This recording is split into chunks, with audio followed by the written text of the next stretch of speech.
I point out that the dollar has been a cryptocurrency since at least 1979. That was the last year the Treasury issued a paper Treasury note, like you had a note. Maybe somebody's grandmother still has an old one in the attic, but they had little almost like stamps, like you peel off a coupon and take it down to the bank and get paid.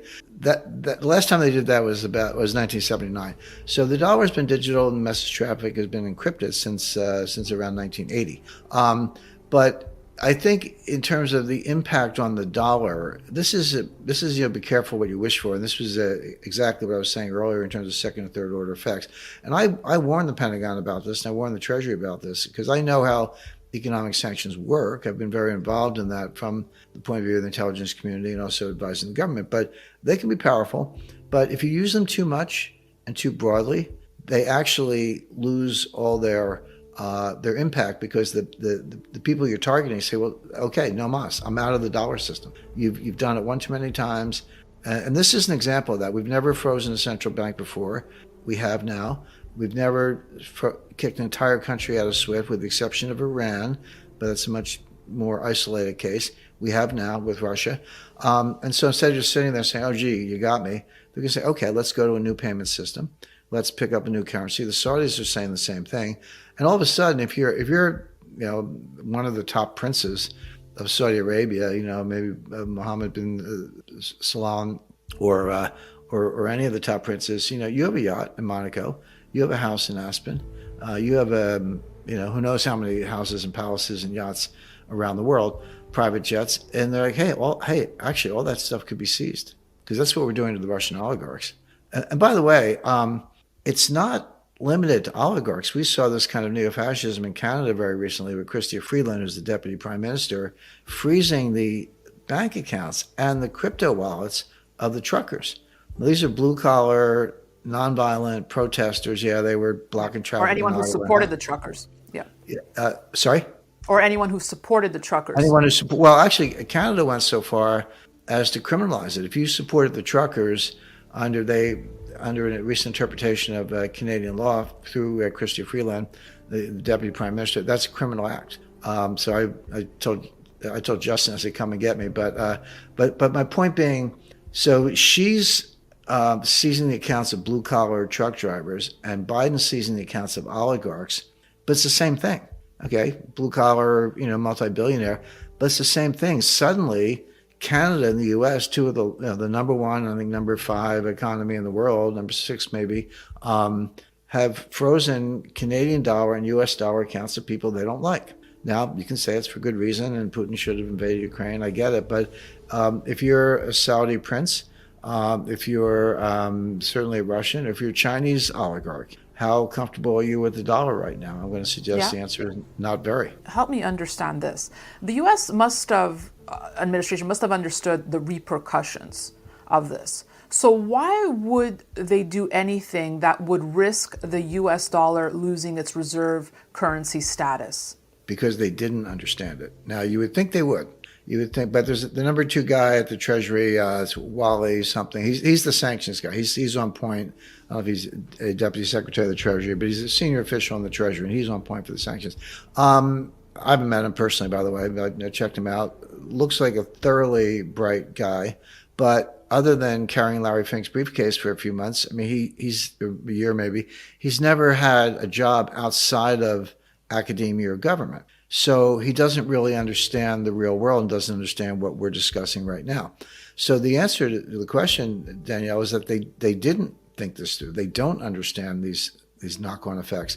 They don't understand how the international monetary system actually works. They don't understand the blowback. I mean, I'll give you another example. This one has received some publicity. So we throw all kinds of sanctions on Russia. So Russia said, okay, we're going to stop Russian exports of strategic metals and chemicals and other elements that everyone else needs for inputs in their manufacturing processes. And they put a ban on exports of nickel. Well, okay, so you need nickel to make batteries, so good luck with your electric vehicles.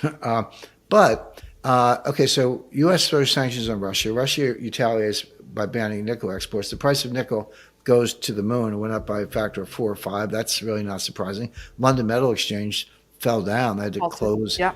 Okay, but who lost?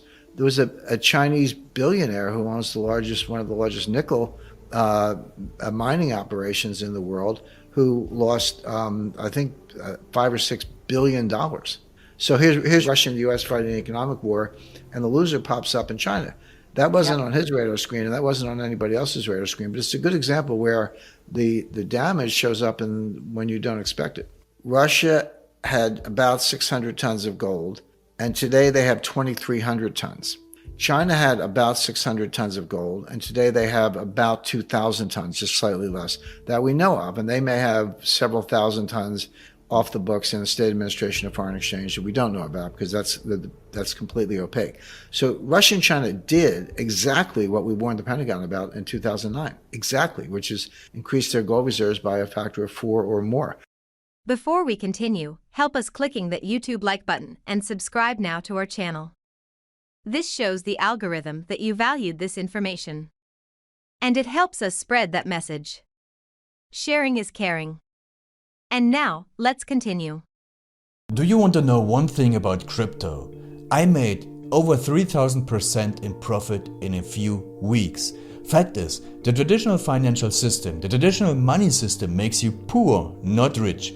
If you want to earn $500,000, $1 million, you have to wait until you're 50, 60, 70 in the traditional financial system, and you probably will still be broke. And you will be old. This is not a sexy combination, as you can imagine. But the question is, how can you start in crypto and make these profits? Where to invest? Where to start? My name is Gunnar, and I'm from Germany, as you can hear, and things are a little bit different in Germany. More about that later on. Fact is, there are lots of different cryptocurrencies. It's a gigantic universe where beginners and professionals get easily lost. But there is light at the end of the tunnel. There are 7 key steps you need to follow to become successful in this market. You have to know them, and if you fail one of them, it's literally impossible to succeed in this market. Just an example, one of the key points is your exchange, and one of the biggest are, for example, Binance and Coinbase.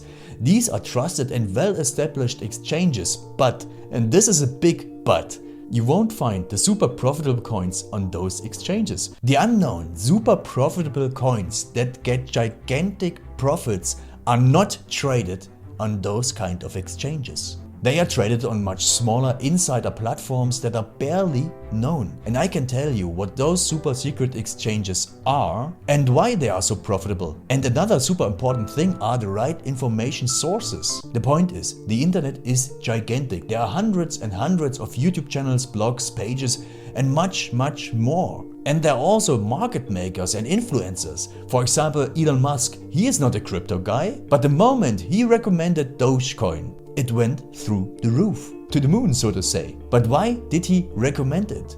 Where did he hear it from? He didn't hear it from newspapers. And believe me, he is listening to someone. But you have to know who, and you have to react before he is reacting. This is really, really important. And these are only 2 of the 7 steps you have to follow in order to be successful in crypto. And if you want to know all of these steps in much more detail, and if you want to have a comprehensive checklist, here's what you should do. There is a link below this video. Click on this link and you will get the opportunity to subscribe to my channel. Click on the link and you will see a video where I explain the next steps. So see you soon. Click on the link now. I'll see you there.